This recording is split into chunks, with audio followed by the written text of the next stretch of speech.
Ողջույն սիրելիներս, ուրախ եմ ձեզ տեսնել հայկական խոհանոց ալիքում։ Այսօր միասին թխում ենք մածունով և մեղրով առանց շաքարավազի շատ համեղ թխվածքաբլիթներ։ Այս բաղադրատոմսով պատրաստված թխվածքաբլիթները ունեն արտահայտիչ մեղրի համ, փխրուն են և անչափ համեղ։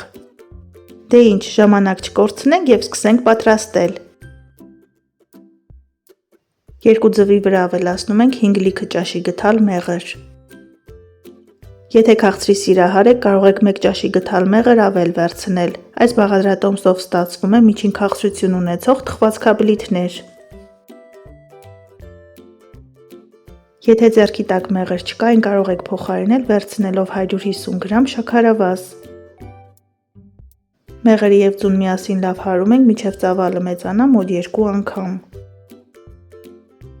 Եթե սիրում եք մեղրով պատրաստված թխվածքներ, ապա այս թխվածքաբլիթները ևս շատ կհավանեք, քանի որ ստացվում են չափազանց համեղ։ Խորհուրդ կտամ անպայման փորձել։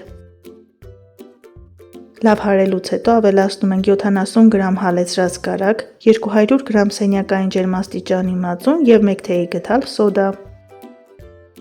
Եվս մեկ անգամ կխառնենք, որպեսզի սոդան ակտիվանա և կավելացնենք չոր բաղադրիչները։ Սոդան շատ լավ քիմիական ռեակցիայի մեջ է մտնում մածունի և մեղրի հետ, այդ պատճառով խմորի մեջ քացախ չենք օգտագործում։ Ալյուրի վրա ավելացնում ենք 1 ճաշի գթալ օսլա և մաղելով ավելացնում ենք թաց բաղադրիչների վրա։ Օսլան թխվածքաբլիթները դարձնում է խրխրթան։ Կախված հավկիթների մեծությունից և ալյուրի որակից, բաղադրատոմսի մեջ կարող է օգտագործվել 550-ից 600 գրամ ալյուր։ Պետք է ստանանք ձեռքերին կպչող փափուկ խմոր։ Ի դեպ, այս խմորը հունցելու անհրաժեշտություն չկա, շատ պարզ և հեշտ բաղադրատոմս է։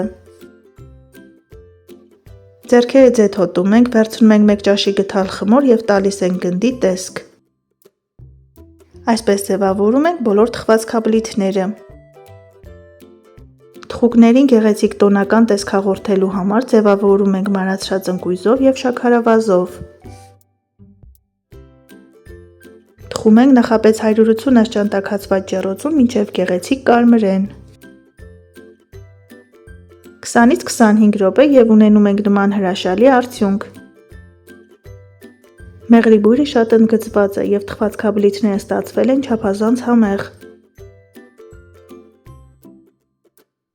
Դե ինչ սիրելիներս, այսօր էլ մածունով և մեղրով պատրաստվող նման հրաշալի թխվածքաբլիթների բաղադրատոմս։ Դուք էլ փորձեք պատրաստել այս տարբերակով, սնվեք առողջ և եղեք առողջ, ցտեսություն, կհանդիպենք հաջորդ տեսանյութերում։